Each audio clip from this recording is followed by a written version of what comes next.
Hello everyone and welcome to another video. Today's topic is budget Pokemon for Ultra League, and if you are only here for the battles, you can skip to whatever timestamp I put here on the screen, because the first segment is targeted for newer players that haven't played that much in Ultra League yet. So first I will present the best budget Pokemon in Ultra League, and by budget I mean that the second move only costs 10,000 Stardust and that you don't have to max it out to reach 2500 CP, because, you know, the Stardust is the most important resource in Pokémon Go. So first off, there are 4 picks that are the best and cheap and does not require a legacy move from Community Day to be strong, and these are Snorlax, Togekiss, Obstagoon and Gyarados. Just remember that Snorlax and Togekiss has to unlock their charge moves as Munchlax or Togepi for them to be 10,000 Stardust, but second move for Obstagoon and Gyarados will always cost 10,000. So first, Snorlax. You want to run Lick as a fast move and Body Slam as a charge move, and then the second charge move can be either Superpower or Earthquake, depending on what you like, or even Outrage if you really hate Giratina. One good thing about Snorlax is that you can either use one with good PvP IVs or one with high attack, since it has a breakpoint against Swampert, which is really common. And then, Togekiss is a Charmer, so the majority of the damage will be dealt by fast moves, but you still want to have Ancient Power to be able to fish for a boost in bad situations, and Flamethrower to hurt Steel types. Next is Obstagoon, and you usually want to run Counter with Night Slash and Cross Chop, but you can also spice it up with Lick for better matchups with Cresselia and Giratina, or even Gunk Shot to catch Fairy types off guard.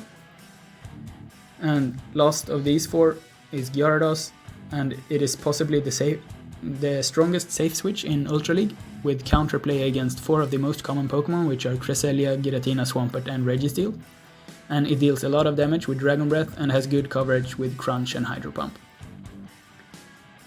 Then the next category of budget Pokemon are the starters from Community Days, which more specifically are Swampert and Empoleon as water types, Venusaur as a grass type, and Charizard and Typhlosion as fire types. And you can probably find someone to trade these with in your local community if you missed these events.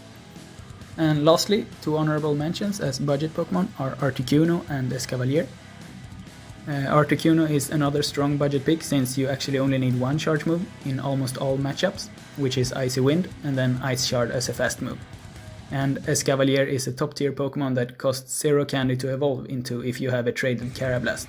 However, the charge move does cost 50,000 Stardust, so that's why it's not a pure budget pick. And anyway, this was just something I wanted to put up, since I got messages that new players can't build the teams that I use with Bastiodon and Legendaries and stuff, so I wanted to put up a budget Pokemon video. And next I will show you a 5-0 run with a budget team. So my budget team of choice for this video is Snorlax lead with Gyarados and Swampert in the back, where I use Gyarados as a safe switch. And my first opponent is Jeremy, and he leads with Registeel, so I need to get out of there, since the Focus Blasts will deal a tremendous amount of damage to Snorlax. And then he switches in his own Gyarados against mine. So this is great for me, because I can force a shield with Crunch, because if he doesn't shield I will regain switch advantage. And then I can send in my own my Snorlax and KO him with Body Slam before he reaches a second Crunch. So now we're back at the beginning, except that I have a shield advantage. So he sends in his Registeel, and I will just fire off 1 superpower and let my Snorlax go down, and trust in Swampert that he can win with 2 shields. But actually my opponent used a Flash Cannon, which is a weird choice of move, but I guess he expected me to shield that. And then he sends in his Giratina against my Swampert. So now I need to just find some way for Swampert to survive, so that it can deal with Registeel in the back. So I will fire off 2 Earthquakes. He shielded the first one, and the second one goes through, and then I can send in Snorlax. And I actually don't use a charge move here, because I want him to waste his energy, so that I can farm some more energy on Swampert. But looking back at the game, that was actually a misplay. I could have used my body slam and it would have been even better. But it still turned out entirely okay. And I win with 1 shield left.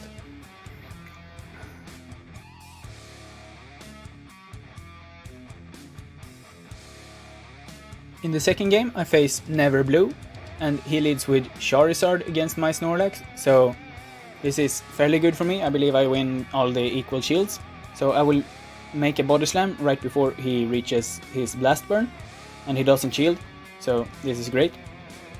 And if he baits here, I'm in a terrific spot, but he makes a blast burn, so I actually safe switch to Gyarados, and he has a Shiftry, so that's great that my Swampert doesn't have to face off against the Shiftry. And I will try to KO him immediately with a Hydro Pump, but he shields, so now I will just go for the full farm down, and I will have to shield the Leaf Blades twice. But that's okay, because now I have switch advantage and some health on Snorlax and some energy on my Gyarados. So he sends in his own Snorlax, and I will just be able to reach a Hydro Pump. So I go for it and hope that he doesn't shield, but he uses his Lost Shield. And here I send in Snorlax, because I know that I'm just out of Body Slam range, so I will be able to reach 1 superpower, and then he will KO me. But he decides to send in Charizard for some reason, I don't really know why. And he KOs me with Snorlax, and then Swampert will just easily be able to win this game. I go for the Earthquake just to be sure to KO him, but it wasn't really necessary. So yeah, that's it for the second game.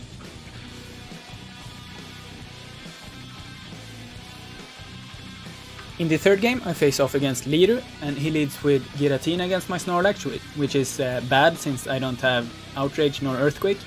But he doesn't know that, so he just switches into his own Snorlax. And this is an interesting matchup, since you want to hit your superpowers, but then you will be debuffed. So the one that uses the superpower first is in a disadvantage. So now my superpower will deal more damage than his, but it's still not entirely enough to KO him. So I will need to use a shield, and then I will farm down with Mud Shots with Swampert, and since he's double debuffed, this is not going to deal a lot of damage. And then he sets in his Giratina again. So I'm still in a fairly good spot, and he doesn't even shield this Earthquake, so that's amazing. And then I will just let Swampert get KO'd. I will finish it off with 1 bait, but I will have to trust that Gyarados can beat whatever he has in the back. So I will switch in Gyarados to get an energy advantage, and his last Pokemon is Escavalier, so this is a fairly even matchup. I don't want to get hit by a Mega Horn, so I hope that he baits here, and he does, so that's a nice call. But and he is forced to use both of his shields for these crunches, because crunch is not resisted and Escavalier is very glassy. So this is an entirely okay position for me. I still have energy on my Snorlax, so it's almost going to be enough with 1 superpower to almost KO this Escavalier, and then his Snorlax in the back has pretty much no HP, so he resigns.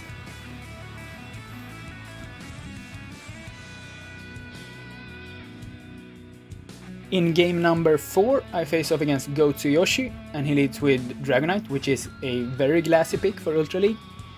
So I know that my Body Slam and his Dragon Claw takes exactly 6 seconds each to charge, and Dragonite will win the CMP.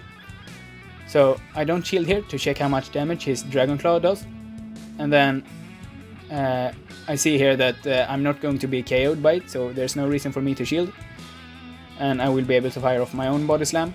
So now he's very low, and I have shield advantage. I will just send in Gyarados here to farm down the last bit, and he sends in his Registeel. So this is a slightly positive matchup. So I will just try to take the last shield with the Hydro Pump.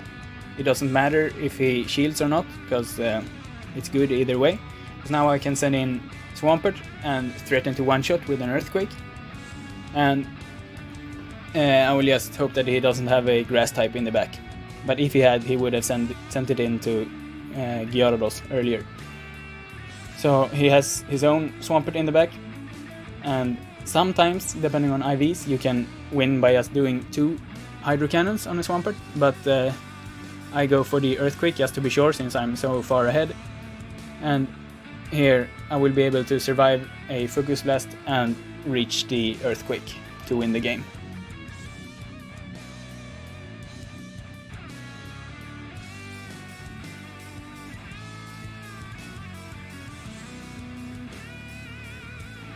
In the last game of the set, I face off against Int, and he leads with Armored Mewtwo, so this is fairly good for me, but I need to watch out for the dynamic punches, and I need to be careful with when I use my own charge move so that I don't get piggybacked.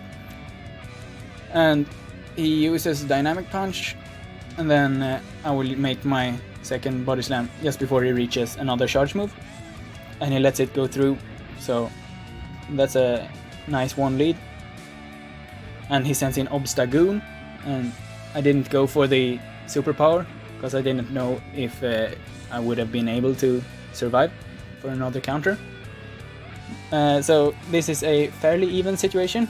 I don't have a clean answer for this Obstagoon, but the Dragon Breaths can still deal quite a lot of damage.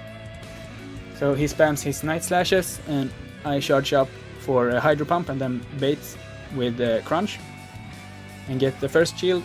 And then since I'm so close to another Crunch, I will shield this one and go for it.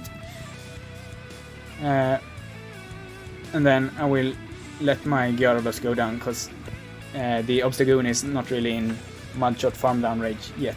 So I don't want to get hit by 2 charge moves while I'm farming down and additional counters. So it's important that I don't use my shield, because I need the shield for the last matchup. Because on average, a blind Pokemon has a stronger charge move than Obstagoon.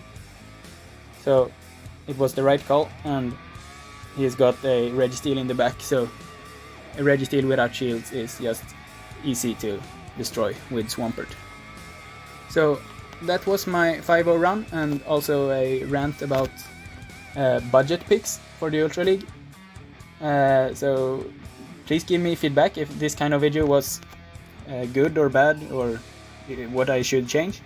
And thanks for watching.